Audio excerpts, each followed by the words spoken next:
Pour le futur du métier de l'architecte et la transition de notre industrie vers le monde décarboné, avec ce véhicule 100% électrique.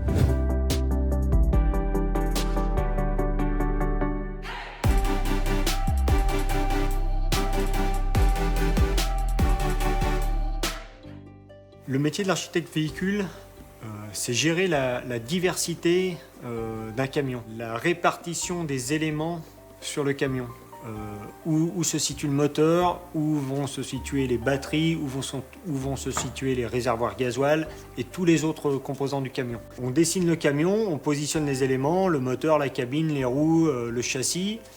Et ensuite, on travaille tout au long du projet pour aider les différents métiers de l'entreprise à se coordonner, à travailler tous ensemble, comme peut le faire un architecte du bâtiment avec les différents métiers que sont les électriciens, les maçons, les plombiers, et ainsi de suite.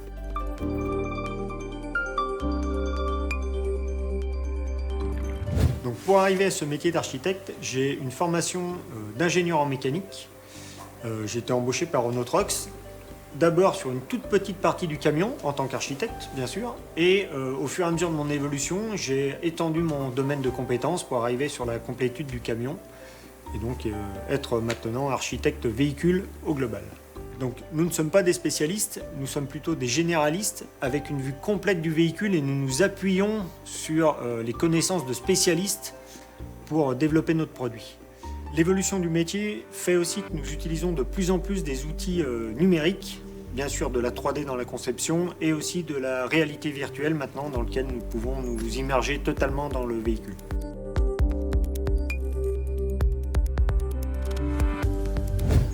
Une transition importante pour les futurs métiers et les futures formations.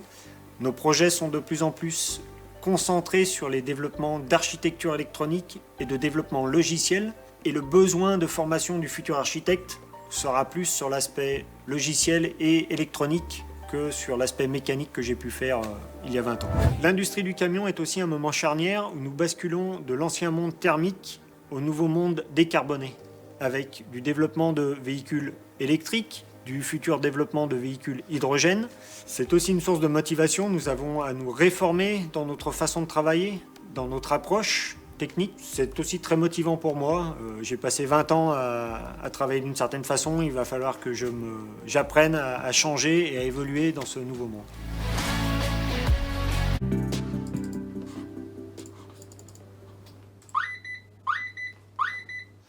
J'ai un défaut sur le banc, donc j'essaye de trouver au niveau de ma simulation ce qui ne marche pas.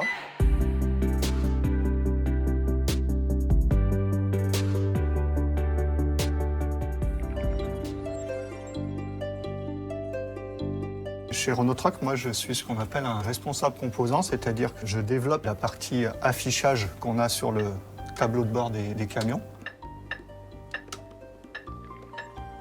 J'ai commencé par m'orienter sur une filière technique en seconde et en première en allant faire un bac électronique. Après le bac électronique, j'ai continué en BTS, donc toujours sur la filière électronique. J'ai fait une 3e année de spécialisation en informatique industrielle parce que j'ai toujours été très attiré par le lien entre la partie, on va dire, plus codage informatique, mais tout en restant sur de l'électronique.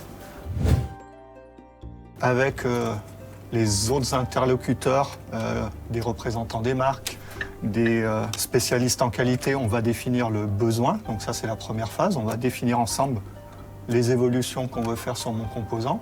Une fois qu'on l'a développé, il faut vérifier que ça fonctionne comme on le veut. Et donc, on intervient sur ce genre de banc pour faire le premier niveau de validation, c'est-à-dire qu'on va commencer tout en simulant le reste du camion, l'environnement. Par exemple, le calculateur moteur, des calculateurs freinage qui ne sont pas ici, on va les simuler. Et on va vérifier que ça réagit comme on l'avait prévu, avant d'aller plus loin et de mettre ça sur un camion réel. Après, on va pouvoir aller rouler plus loin à l'extérieur, ce qu'on appelle, nous, des routes ouvertes.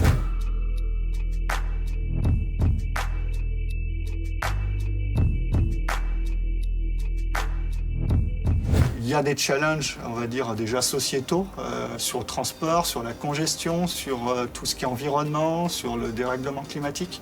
Oui, il va falloir trouver des solutions qui vont passer en partie, et pas que, mais en partie par l'électronique. J'aime bien tout ce qui touche à l'automobile, les courses de voitures, etc. C'est vraiment quelque chose que j'avais envie de faire du coup, depuis que je suis petite.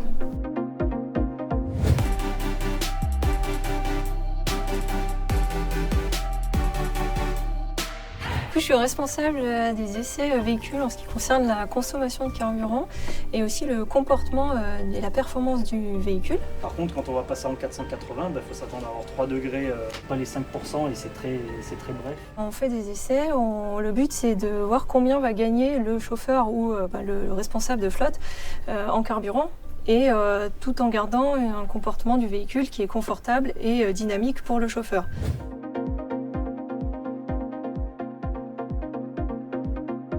Pour faire ça, on a plusieurs types d'essais qu'on peut faire. On peut rouler sur une route ou sur une piste d'essai. Après, on a aussi les essais donc, au banc rouleau. Là, on s'enlève déjà une contrainte, par exemple les conditions météorologiques ou le trafic ou les feux. Par contre, là, on s'éloigne un petit peu du comportement du véhicule qui va être sur la route. Et enfin, on a les simulations. Donc là, c'est très facile à faire, simple à mettre en place. Par contre, on est vraiment loin de l'usage du client. Et après, je voulais te montrer du coup. Donc au final, mon métier, c'est choisir quel type d'essai on va faire. Est-ce qu'on va faire de la simulation, des essais sur route, les organiser et ensuite analyser les résultats pour pouvoir transmettre les résultats à toutes les personnes qui ont développé les différentes parties sur le camion.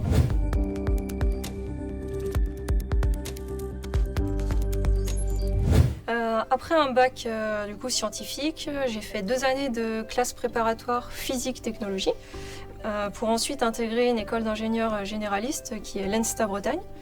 Et dans cette école, j'ai décidé de suivre l'option architecture véhicule. Ça a déjà beaucoup évolué et je pense que ça va encore évoluer dans les années à venir, notamment avec les nouvelles énergies, l'électrique. Et ça nous oblige aussi à changer un peu nos manières de penser, comment on évalue nos véhicules. Tout simplement, avant, dans mon service, on évaluait la consommation de carburant. Et maintenant, finalement, c'est la consommation énergétique et plus consommation de carburant. Donc ça change tous nos moyens d'essai. On va devoir mesurer plutôt de l'énergie électrique. Mon métier, c'est analyste de données. On récupère des données de nos clients qui conduisent nos camions. Et le but, c'est de récupérer des informations sur leurs usages.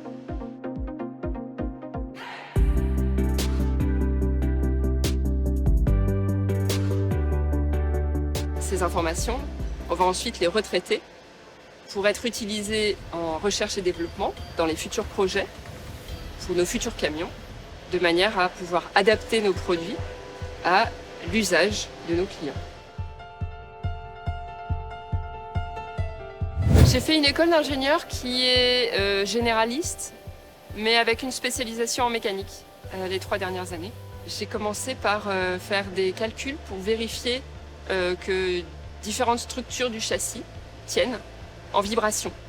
Et puis ensuite, j'ai basculé dans le département essais pour travailler au plus proche des essais physiques, vibratoires également.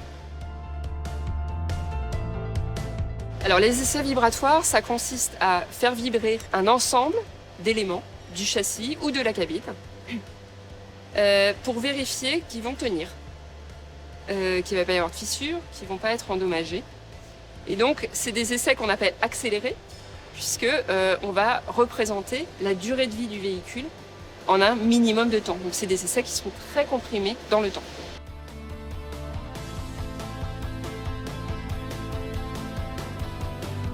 J'ai eu cette chance de ne pas rencontrer de problèmes liés au fait effectivement que je sois une femme. On a tous des enjeux, les mêmes, des enjeux techniques qui sont là, qui sont importants, des problèmes qu'il faut résoudre. Femme ou homme, c'est pas un souci, il faut résoudre ces enjeux. Tout est basé sur la confiance, la compétence et le dialogue. Cette confiance-là, elle est très précieuse puisque on l'acquiert avec le temps, avec le dialogue, c'est tout. Tout ce qui concerne l'énergie et finalement comment on peut remplacer un moteur avec de l'essence par autre chose qui sera mieux pour l'environnement, c'est finalement ça, là-dessus que l'avenir va se jouer. Des ingénieurs mécaniques, je pense qu'il en faudra toujours, parce que malgré tout, la mécanique, ça reste la mécanique. Mais tout ce qui tourne autour de l'énergie, autour de l'électrique, mais pas seulement, ça sera clairement des enjeux pour moi. Savoir ce que l'on aime et là où on est bon, c'est pas facile à trouver. C'est quelque chose d'important. Il faut aimer ce qu'on fait, mais ça se trouve pas du jour au lendemain, ça se construit. Mais c'est très important de savoir pourquoi on travaille, d'aimer ce qu'on fait.